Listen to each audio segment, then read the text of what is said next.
আজ হচ্ছে আমার জন্মদিন। হ্যাঁ, তার জন্য বরকে আবদার করেছিলাম যে বাইরে একটু ঘুরতে যাব। কিন্তু বাইরে বেরিয়ে আমি যে এতটা অবাক হয়ে যাব আজকে, এটা আমি স্বপ্নেও ভাবিনি। চলো তোমাদের সঙ্গেও সেই জিনিসটাই শেয়ার করি, যেটা আমি দেখে চমকে গেছি। আমি নিজেও জানি না যে কোথায় নিয়ে যাচ্ছে। ও বললো যে ঠিক আছে তুমি রেডি হও, আমি তোমাকে বাইরে নিয়ে যাচ্ছি। এসে দেখছি আমার দু বোনও সামনে দাঁড়িয়ে আছে। হ্যাঁ, আমি জানতাম না ওরা তিনজন মিলে একটা টিম হয়ে এগুলো সব অ্যারেঞ্জ করেছে। আর আমি তো ভাবতেই পারিনি যে আমার বরটা আমার জন্য এত সুন্দর সারপ্রাইজ প্ল্যানিং করে রেখেছে। চলো তাহলে তোমরাও দেখে নাও কি সারপ্রাইজ প্ল্যানিং করেছে সে।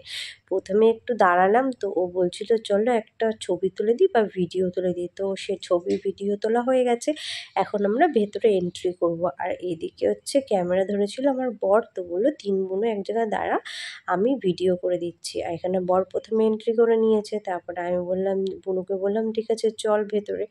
তো ভেতরে ঢুকলাম, তো দেখো মানে ভেতরের এই এই রেস্টুরেন্টে আমি আগেও এসেছি, কিন্তু এটা যখন রেস্টুরেন্টটা নতুন করে আবার যখন হয়েছে তারপরে আর আসা হয়নি, কারণ আমার প্রেগনেন্সি ছিল। আর তারপরে হচ্ছে আমার পোকোলোকো হয়েছে। আর আমি টানা 2 বছর ধরে বাড়ির থেকে সেরমভাবে বেরোনো হয় না, রেস্টুরেন্ট তো দূরের কথা। তো তাই আমার বর এখানে রেস্টুরেন্টে নিয়ে এসছে। ও বললো চলো অর্ডার করো, কী খাবে। তো এর মধ্যে অর্ডার করতে বসে পড়লাম। আর এখানে সবাই বলছে যে ঠিক আছে তোরা দুজনে একটু পোজ দে, আমরা একটু ছবি তুলি। আর আমি ওকে বলছিলাম ঠিক আছে একটু তাকাও, একটা ভিডিও নিই। আর তোমাদের কি বলবো, আমার বরটা খুব লজ্জা পায় ভিডিওতে আসতে। আর এখানে দু বোন কিন্তু বসেছিল, ওদের ভিডিওটাও নেওয়া হয়েছে। আর দেখো এটা মানে রেস্টুরেন্টের ডেকোরেশনটা আমার খুব ভালো লেগেছে। আগেও ভালো ছিল, কিন্তু আগের থেকে এখন অনেকটা বেটার করেছে। তো এর মধ্যে সবাই বলছে যে কি খাবে, কেউ ডিসাইড করতে পারছে না। তো আমি তো আজীবনকাল বিরিয়ানি খেতে ভালোবাসি, তার মধ্যে আমার বড় বলল চলো আর এক জায়গায় নিয়ে যাচ্ছি অর্ডার দিতে। তো এর মধ্যে আমি এখানে ঢুকে যা শকড হয়ে গেছি। মানে এটা পার্সোনাল একটা জায়গা, যেটা সবাই বুকিং করে বার্থডে সেলিব্রেট করে বা যে কোনো জিনিস। তো আমি ঢুকে এত অবাক হয়ে গেছি। এখানে সব স্টাফগুলো আমাকে বার্থডে উইশ করছিল, তার জন্য আমি থ্যাঙ্কস জানাচ্ছিলাম। আর দেখো এখানে কিন্তু স্টাফ ওরা মিলেই আমার বার্থডে পুরো ডেকোরেশনটা করেছে। আর এটা আমার বর কখন করেছে, কিভাবে করেছে আমি কিছুই জানি না। আর আমার দু বোনও কিন্তু আমাকে কিছুই জানায়নি, আমি কিচ্ছু জানি না। আমি শুধু জানি বাইরে বেরোবো, একটু ঘুরবো, খাবো দাবো, দুজনে চলে আসবো। কিন্তু এই দিকে যে এত কিছু অ্যারেঞ্জ করেছে আমি মানে দেখেই জাস্ট অবাক। মানে আমার এত আনন্দ হচ্ছিল, কিন্তু তার মধ্যে কিন্তু আমার পোকোলোকে খুব মিস করছিলাম। আমার ছেলেটাকে বাড়ি রেখে এসেছিলাম এটাই ভেবে যে আমি যাবো, কোনোরকম একটু ঘুরবো, চলে আসবো। কারণ ও তো এখন তোলা খেতে পারে, আগের মতন তো এখন ব্রেস্ট ফিডিংয়ের উপরে নেই।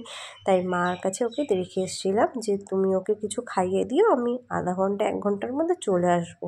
আর এসে দেখছি যে এখানে এত কাণ্ড। কি করব বলো, আমার বরটা যে বড্ড ভালোবাসে আমাকে, আর এত কিছু করবে আমার জন্য আমি এক মুহূর্তেও ভাবিনি এত ব্যস্ততার মধ্যে। কারণ ছেলেকে নিয়ে এতটাই ব্যস্ত থাকি সারাদিন, নিজের কথা তো ভুলেই যাই। এদিকে কিন্তু আমার বরটাও কিন্তু খুব ব্যস্ত থাকে কাজে।